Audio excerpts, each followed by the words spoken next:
Rio Dwi Altana, Muhammad Iqbal, Yogi Indrayana, Agus Rizkyadi, Kalpin, Riko Prayoga, Madsans, Bang J, dan penerbahan yang ada di seluruh dunia. Halo semuanya, dimanapun kalian berada, bagaimana kabarnya? Sudah lama saya tidak membahas film yang brutal dan berdarah-darah, sehingga kali ini saya akan merangkum sebuah film berjudul The House That Jack Built tahun 2018, disutradarai oleh Lars von Trier, sutradara asal Denmark yang hampir semua filmnya menurut saya pribadi sangat unik dan anti-mainstream. Di antaranya ada Nymphomaniac, Melancholic, Antichrist, dan masih banyak lagi film-film ODGJ buatannya. Untuk itu langsung saja pasang handsfree, simetriskan pusat bahan, letakkan pisau di genggaman kalian. Selamat menonton dan cekicrot.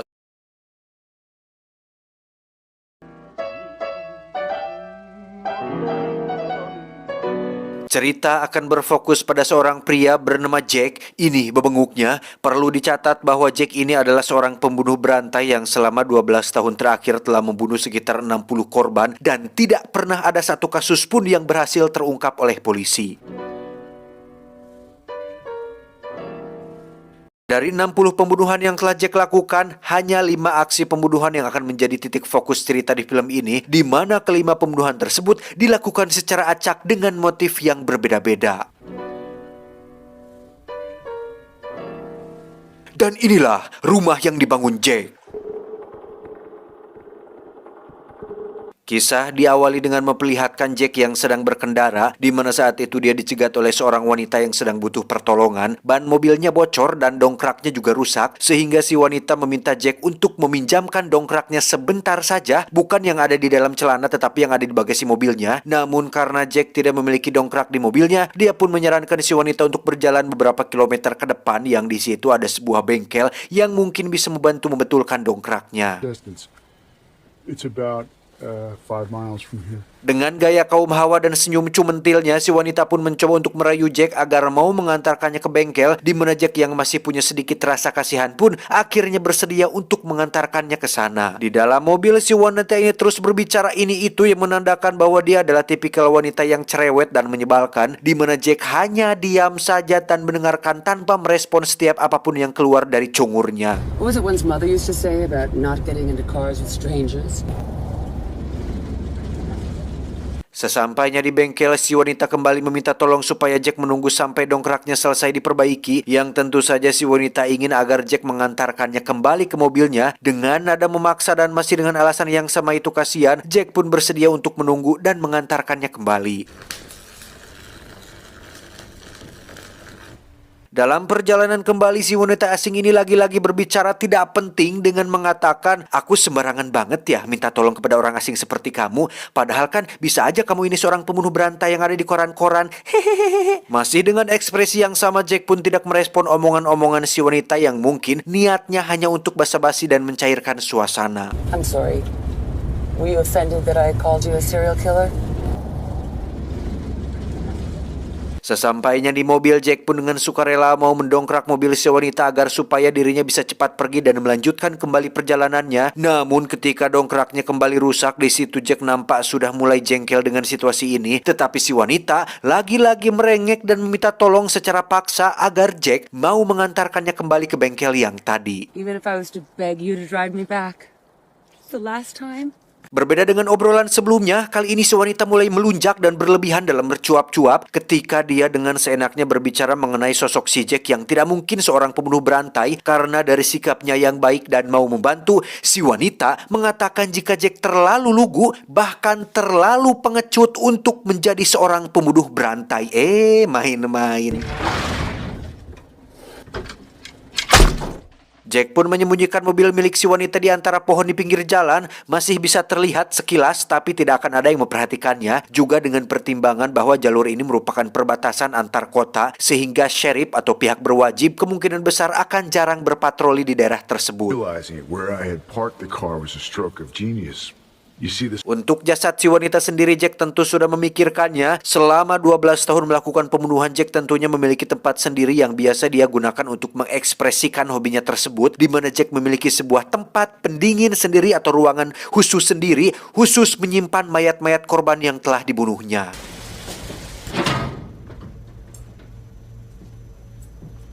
Jack sendiri hidup dari harta warisan peninggalan orang tuanya sehingga dia tidak perlu bekerja hanya untuk sekadar makan, tinggal, dan hidup sendirian. Hobinya adalah arsitektur. Jack bermimpi menjadi seorang arsitek dan punya basic skill yang lumayan dalam bidang tersebut, di mana baru-baru ini dia membeli sebidang tanah tepat di samping danau yang rencananya akan dibangun sebuah rumah sebagai karya pertama dalam hobi arsitekturnya tersebut.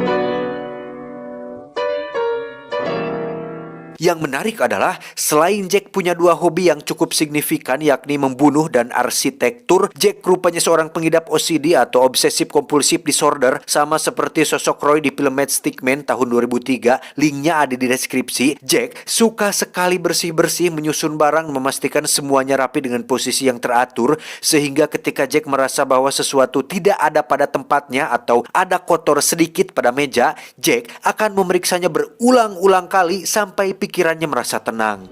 I cannot sleep on a sheet with even the smallest wrinkle and could never leave a room that wasn't perfectly neat and clean. Lanjut ke insiden kedua atau aksi pembunuhan kedua. Berbeda dengan pembunuhan sebelumnya, kali ini Jack dengan sengaja dan dengan persiapan matang sudah memilih korbannya sendiri, yakni seorang ibu-ibu yang berjalan sendirian, di mana saat sudah melihat rumahnya dan memastikan situasinya aman, Jack pun langsung bergerak untuk melancarkan aksinya tersebut.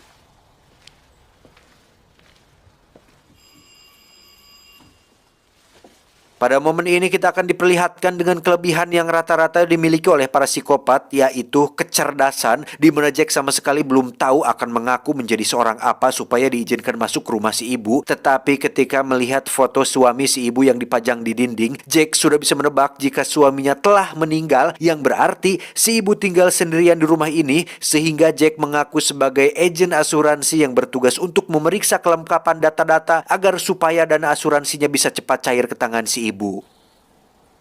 You could get me double my pension. Alhasil Jack pun diizinkan masuk ke dalam rumah, yang ketika si ibu akan mengambilkan air, Jack sekonyong-konyong langsung mencekik si ibu sampai lidahnya melet-melet keluar, di mana Jack benar-benar melakukan pembunuhan dengan passion tinggi dan cita rasa yang dihayati, yang hal itu terbukti dengan dia melakukannya menggunakan tangan kosong, yang jika dia mau Jack bisa saja menggunakan sebilah pisau dan membunuh si ibu dengan cepat tanpa perlu mengeluarkan tenaga untuk mencekiknya.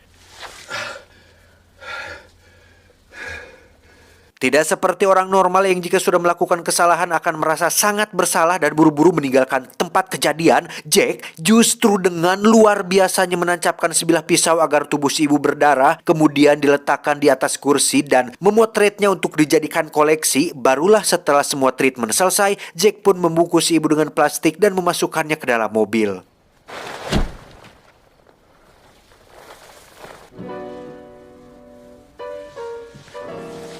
Setelah menetralisir TKP dan membersihkan semua jejak barang bukti, saat itulah penyakit OCD-nya kembali kambuh, di mana saat Jack hanya tinggal tancap gas untuk pergi, Jack justru kembali ke dalam rumah untuk memastikan tidak ada darah di bawah sofa atau bercak darah di balik bingkai foto, yang untuk menenangkan pikirannya, Jack sampai harus bolak-balik masuk rumah sampai 3 kali berturut-turut, yang alhasil polisi setempat yang sedang berpatroli pun muncul dan menghampiri Jack untuk menanyakan kepentingannya berada di sana.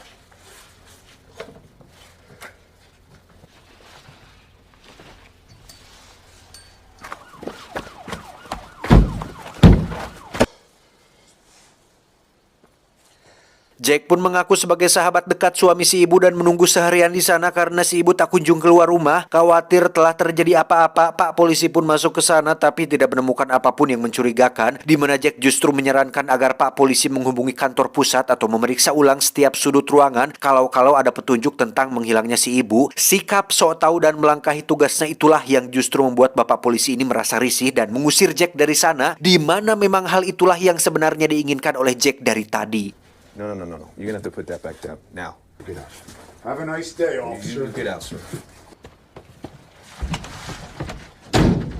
Terjadi kesalahan fatal ketika Jack lupa bahwa mayat si ibu disembunyikan di balik semak-semak yang diikatkan ke mobilnya, sehingga sepanjang jalan dia pulang, Jack telah meninggalkan jejak dengan sangat jelas, yaitu darah si ibu yang terseret sepanjang jalan tersebut.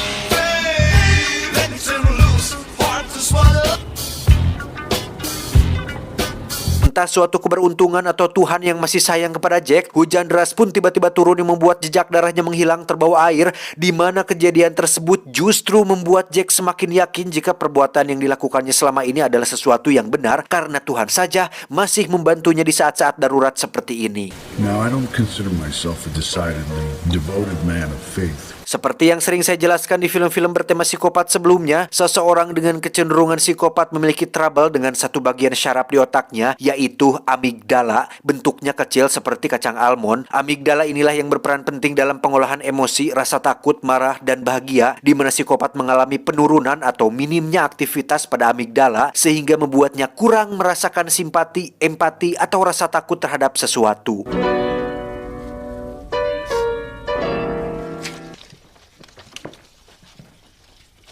Hal itu pun dialami oleh Jack yang seorang psikopat atau mengidap psikopati, tapi yang menarik adalah Jack sepenuhnya menyadari bahwa dirinya adalah seorang psikopat, sadar betul jika dia memiliki kekurangan dalam mengenali rasa takut, simpati, dan empati, sehingga dia sebisa mungkin untuk menjadi sangat normal, senormal masyarakat pada umumnya, yang hal itu dibuktikan ketika dia menolong si wanita asing di adegan awal tadi. Juga dia sering melakukan latihan ekspresi wajah supaya orang lain menganggap bahwa Jack adalah pria normal seperti kebanyakan. I went to great lengths to fake normal empathy.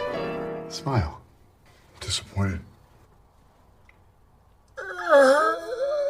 Keesokan paginya Jack terlihat sudah berada di ruang pendingin pribadinya sambil memakan buah pir, di mana dia nampak frustasi yang menandakan bahwa aksinya semalam belum bisa memuaskan hasrat membunuhnya. Lantas Jack pun memesan seorang wanita, mohon maaf, semacam wanita yang bisa dibayar untuk menghiburnya, yang dalam bahasa halusnya itu wanita pengencrot, di mana Jack tanpa basa-basi langsung membunuh wanita tersebut, mengambil foto sebentar, dan segera membawanya ke ruangan pendingin pribadinya.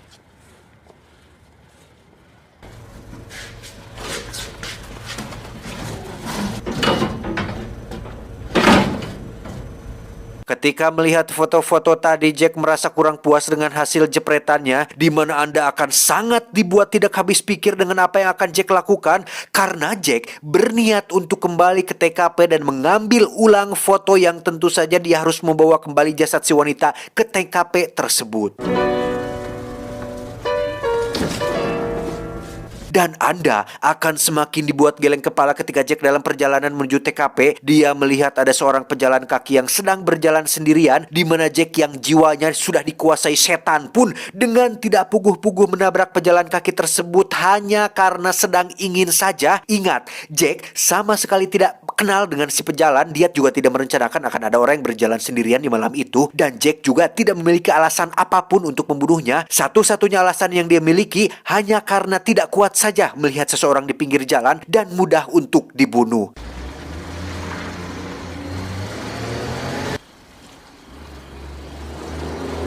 Bagi teman-teman yang suka main GTA di PS, mungkin pernah menabrak pejalan kaki atau NPC tanpa alasan apapun, hanya karena sedang ingin saja. Toh itu cuma game, tidak akan menyakiti siapapun, tidak ada yang dirugikan, paling cuma dapat bintang 1 dan dikejar polisi.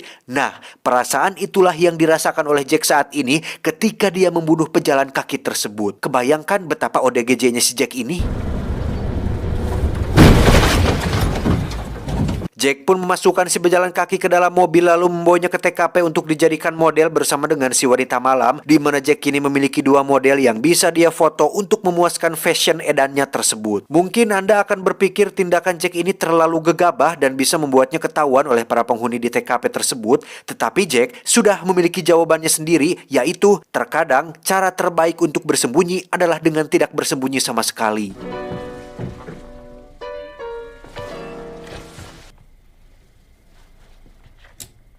Setelah selesai dengan semua keedanan itu, Jack pun mencetak semua hasil fotonya yang di situ dia melihat bahwa si pejalan kaki telah memberikan sedikit sentuhan humor pada hasil jepretannya, dan itu cukup membuat Jack merasa sedikit puas. Kembali ke hobi normalnya, yakni melanjutkan rencana pembangunan rumah yang akan menjadi karya pertamanya dalam bidang arsitektur. Dalam menjalani hari-hari kenormalannya itu, Jack tidak jarang mengalami semacam pergolakan batin ketika sosok baik dalam dirinya muncul untuk menyadarkan betapa buruk dan kejinya semua perbuatan yang telah Jack lakukan. Sama seperti anak kecil yang punya teman imajinasi atau kita orang dewasa berbicara sendiri dengan diri sendiri, Jack juga melakukan hal yang sama, yaitu dengan melakukan percakapan dengan sisi baiknya tersebut. Bahkan Jack menamai sisi baiknya atau sosok lain dalam dirinya dengan panggilan Verge. But what about repentance, Jack?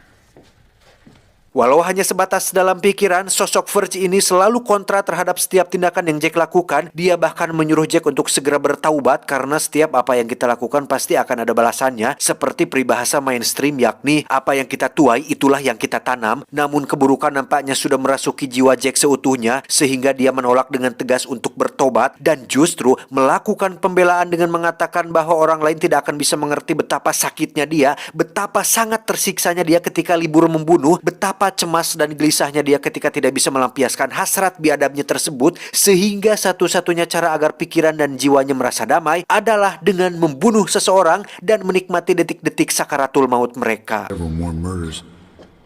I felt my OCD diminish. Actually, quite liberating to reach that point. I repent nothing. No matter how long we have to walk. When I've just committed a murder, I feel strong. But what about the family? Verge pun menyinggung soal keluarga karena mungkin saja Jack hanya kurang kasih sayang akibat tidak memiliki orang yang tulus menyayanginya dan mengarahkan dia kepada jalan yang benar. Di mana saat itu juga Jack langsung terbayang kenangan indah masa lalu ketika dirinya masih bersama dengan istri dan kedua anaknya, yang kenangan tersebut akan dirangkum lengkap dalam insiden ketiga alias 3 dari pembunuhan yang menjadi fokus utama dalam film ini. I understand that your occupation didn't leave any.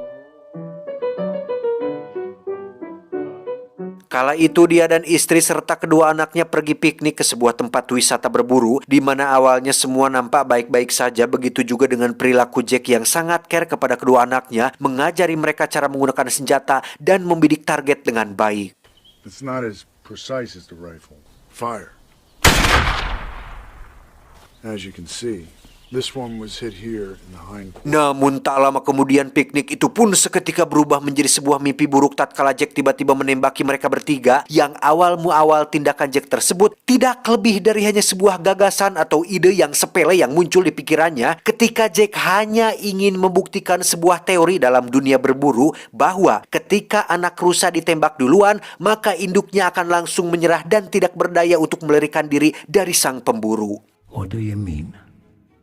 The order is important. Stay down.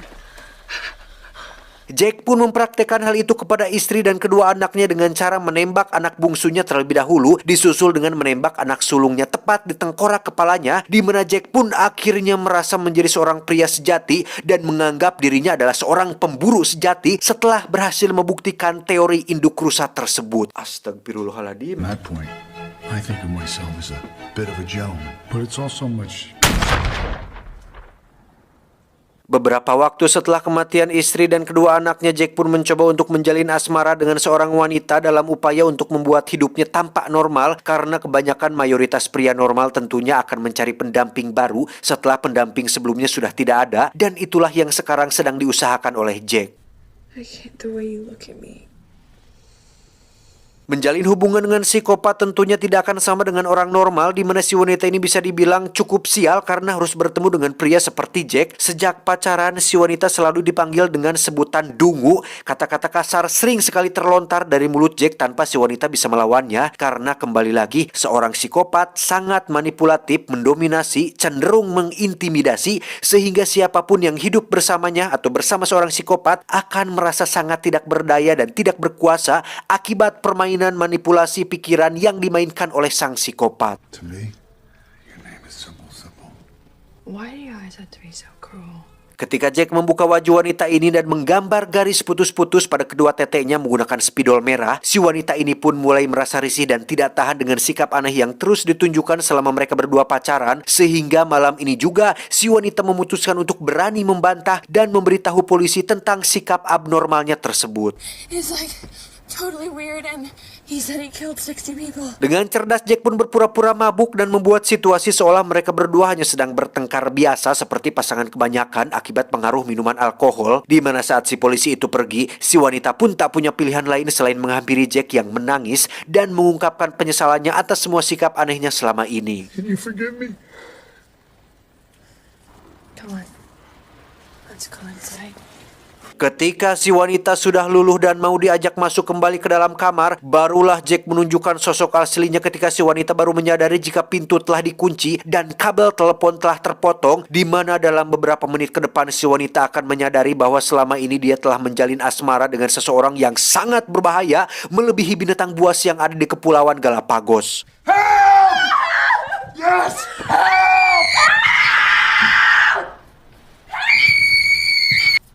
You can scream. Women are always the victims, right? Kembali ke proyek rumahnya yang sengaja dirobohkan karena Jack merasa bahwa batu bata kurang cocok untuk menjadi bahan utamanya, sehingga Jack mengganti bahannya dengan kayu dan mengulang kembali rancangannya. Namun karena dirasa masih kurang sesuai, Jack pun merobohkannya lagi sampai dia mendapat bahan dan ide yang lebih baik. Your great talent only reached so far. It was difficult to create the house that I dreamed of. Frustasi karena proyeknya tak kunjung selesai, Jack pun kembali brutal dengan menculik 5 orang secara acak yang dikumpulkan di ruangan pendingin pribadinya, di mana Jack akan melakukan sebuah eksperimen kecil-kecilan dengan menempatkan kepala 5 orang tadi secara berurutan dan mencoba untuk menembak mereka hanya dengan 1 kali tembakan menggunakan peluru khusus yang disebut dengan peluru Full Metal Jacket. A full metal jacket bullet. Sedikit informasi, Full Metal Jacket adalah sebutan untuk peluru yang terbungkus dalam cangkang logam keras dan bisa sampai menembus tubuh, bahkan mencapai organ-organ vital. Nah, ketika Jack sedang menjelaskan rencananya di depan para korban, ada satu korban yang ternyata pernah masuk ke militer dan menyadari jika peluru yang Jack gunakan bukanlah Full Metal Jacket, di mana si korban sengaja melakukan hal itu berharap bisa mengulur waktu agar Jack tidak segera membunuh mereka semua. This box is completely mislabeled. Dengan raut wajah kesal, Jack pun pergi ke toko senjata langganannya untuk komplain mengenai peluru yang biasa dia beli dari sana, di mana si penjaga toko mengatakan jika Full Metal Jacket hanya bisa dibeli apabila ada surat izin dari kepolisian atau pihak-pihak tertentu, karena sudah ada hukum yang mengatur untuk penggunaannya, sehingga Jack yang sudah kepalang kesal pun marah-marah tidak karuan dan memilih untuk segera pergi dari sana. Can I just see some ID first? Oh, yeah. Sorry, Tak menyerah, Jack pun segera menemui sahabatnya sesama tukang moro. Beliau atau si Abah ini pun langsung menodongkan senjatanya setelah mendapat telepon dari si penjaga toko tadi bahwa sikap Jack akhir-akhir ini menjadi aneh dan mengira jika Jack akan menggunakan peluru tersebut untuk melakukan kejahatan seperti merampok. It's over now, Jack. I've caught Jack. Dengan lihainya, Jack pun langsung berakting seolah dirinya sedang mengalami kesulitan ekonomi dan mengaku memang berencana akan merampok bank, di mana si sahabat akhirnya terharu, simpati, dan perlahan menurunkan pistolnya yang ketika situasi sudah tenang, tiba-tiba Kinda hurt my feelings a little bit.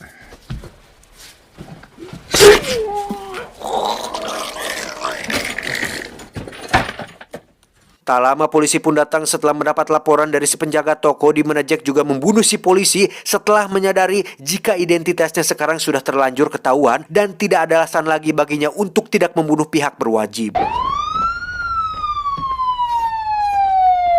Jack pun kembali ke tempatnya dengan membawa Full Metal Jacket yang setelah mendapat konfirmasi dari si korban bahwa itu memang benar Full Metal Jacket, Jack pun langsung bersiap dan akan membunuh mereka berlima dengan 1 tembakan saja. Saat itulah terdengar suara sirene mobil polisi disusul dengan fakta bahwa tempat ini sudah dikepung dan tak ada pintu lain untuk Jack bisa melarikan diri. Sadar jika petualangannya selama ini tak lama lagi akan berakhir, Jack pun membuka sebuah pintu yang selama ini tidak pernah dia buka. Di ruangan tersebut terdapat seorang kakek-kakek yang merupakan bentuk visualisasi dari sosok Verge, sisi baik dalam diri Jack yang selama ini sering mengingatkannya untuk berhenti dan bertaubat. What do you want? Kita tahu bahwa sosok Verge ini tidaklah nyata dan saat ini kita hanya sedang berada dalam pikirannya si Jack. Kemunculan sosok Verge ini sendiri merupakan simbol bahwa apa yang selama ini sisi baiknya katakan semuanya benar, bahwa lama-kelamaan aksinya pasti akan ketahuan, sama seperti sebuah peribahasa, sepandai-pandainya menyimpan bangkai, suatu saat baunya akan tercium juga. Tak ingin menyerah dan berakhir di penjara, Jack pun memilih untuk mati dengan membiarkan dirinya ditembak polisi. Tetapi sebelum itu, Jack bersikeras harus mewujudkan impiannya terlebih dahulu, yakni membangun sebuah rumah, di mana ide gila pun muncul ketika Jack merangkai satu persatu mayat para korbannya dan dibentuk menjadi sebuah rumah yang pada akhirnya Jack menemukan bahan yang cocok untuk pembuatan rumahnya, yakni tubuh manusia. It's absolutely usable. Dan tiba-tiba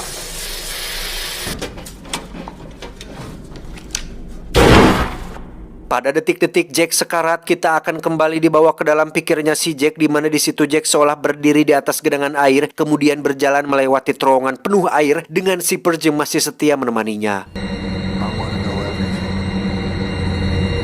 Sampailah mereka di ujung jalan, yakni sebuah jembatan putus, dan juga ada suara-suara yang sangat mengerikan dengan sungai lava yang mengalir jatuh ke bawah jurang yang tak berujung, di mana Verge mengatakan bahwa di sana adalah neraka terdalam yang disebut dengan neraka jahanam. That's how deep the deepest hell goes. Jack pun bertanya tempat apa yang ada di seberang jembatan itu. Verge pun menjawab bahwa itu adalah jalan menuju ke atas, sebuah tempat indah yang mungkin belum pernah Jack lihat. Bahkan karya seni yang menurut Jack paling indah sekalipun akan kalah dengan keindahan yang ada di tempat itu. Climb all the way around. Penasaran dengan apa yang ada di atas sana, Jack pun mencoba untuk melewatinya dengan cara memanjat dinding untuk memutarinya. Yang ketika Jack sudah berhasil setengah jalan, tiba-tiba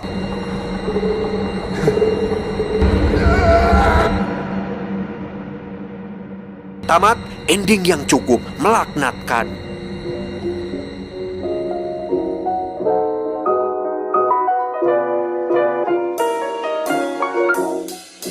Tidak seperti kebanyakan film psikopat yang selalu selamat di akhir film atau tidak pernah mendapat balasan atas semua kejahatannya, Jack mendapat sebuah balasan mengerikan yang digambarkan dengan cara yang mengerikan pula, bukan dengan dipenjara, disiksa atau dikeroyok rame-rame atau mendapat balas dendam dari keluarga si korban, tetapi diberi trailer mengenai penampakan awal neraka yang akan membuatnya kekal di alam sana. Sehingga pesan yang bisa kita ambil dari film ini adalah, barang siapa melakukan kejahatan sebesar zarah atau biji atom, niscaya dia akan melihat balasannya. Saya John, mewakili direksi yang bertugas, mengucapkan terima kasih dan sampai jumpa di video selanjutnya.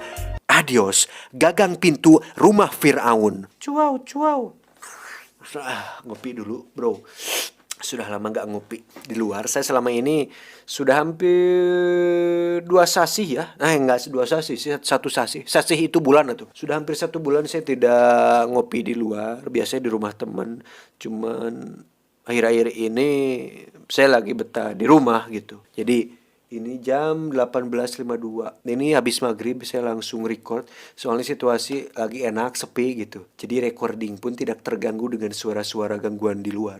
Ini jam 18.53. Ya udah ya, saya mau ngopi dulu. Sehat-sehat buat kalian semua ya. Jaga kesehatan. Ini saya aja sudah nyeri cangkeng ini ya. Nggak tahu kenapa ini teh. Bukan cangkeng atau apa ya. Bukan bokong. Tulang belakang kayaknya ini. Encok ya. Nggak tahu apa, ini sakit sekali saya ini. Karena jarang berolahraga. Makanya ya buat teman-teman, rajinlah berolahraga biar gak sakit badan teh. Kalau olahraga mah ini gak bakalan kerasa. Saya teh bisa jag-jag. Waringkas sekarang ge. Jangan lupa makan juga biar sehat, nanti kena mah ya. Sukses terus buat kalian semua, tetap semangat yang kerja, yang sekolah, semangat. Ayo semangat, yuk. Sama-sama kita berjuang ya. Terima kasih. Assalamualaikum warahmatullahi wabarakatuh.